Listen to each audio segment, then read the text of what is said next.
Chair recognizes Mr. Rosenthal. Thank you, Mr. Speaker and members. I'm concerned that when I speak to the members of this body, I notice that many of you are not listening, and I actually don't expect you to. And I don't expect my words to affect how you act in the next few minutes. That's why today I'd like to speak to the people of Texas and the people of this country. And I want to speak out against the process that has been used to ram this gerrymandered piece of work down the throats of the people of our state. So, I'm a process person. I'm an engineer for a living. I'm particularly keen on how we do what we do. So let me start out by pointing out that the whole process for this has been a sham from the beginning.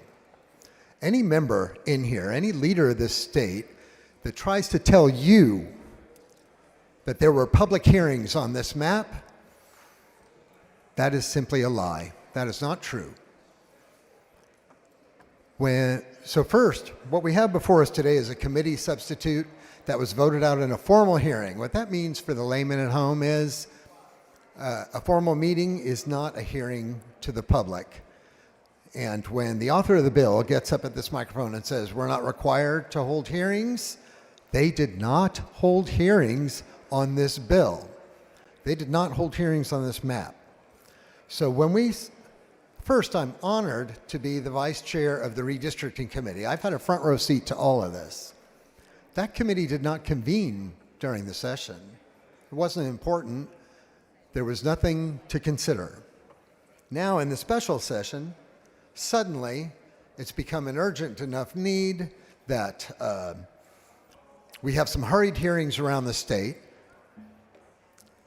with no bill being presented to the public. So let me just tell you what a farce that is. We had a hearing here in Austin. We had a hearing in Arlington. We had a hearing in Houston. Those 3 hearings, only 5 hours each.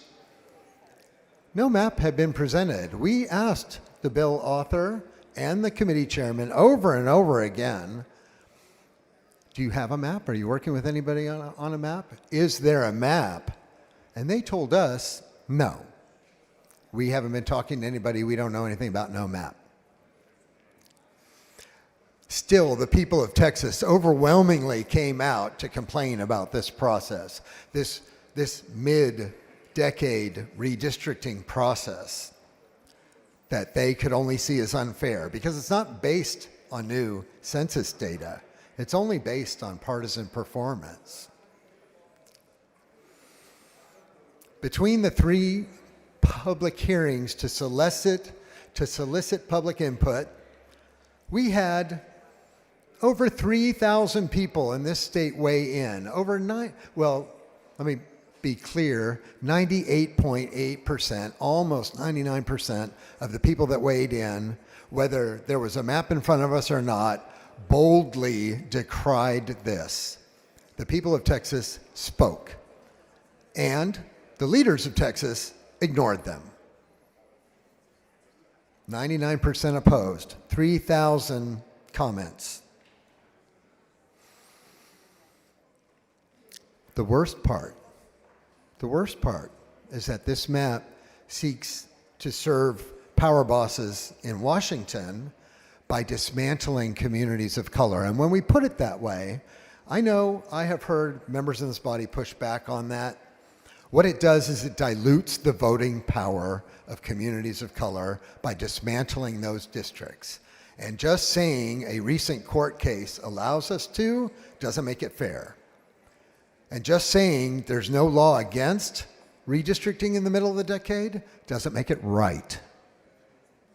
Y'all, if you're losing a game so badly that you feel the need to change the referees and change the rules to help you win, maybe it's time to have a look in the mirror. Because this process has been a sham from beginning to end. The maps that we're voting on today were never reviewed by the people of Texas. It dismantles communities of color to serve power bosses in Washington, and that is that.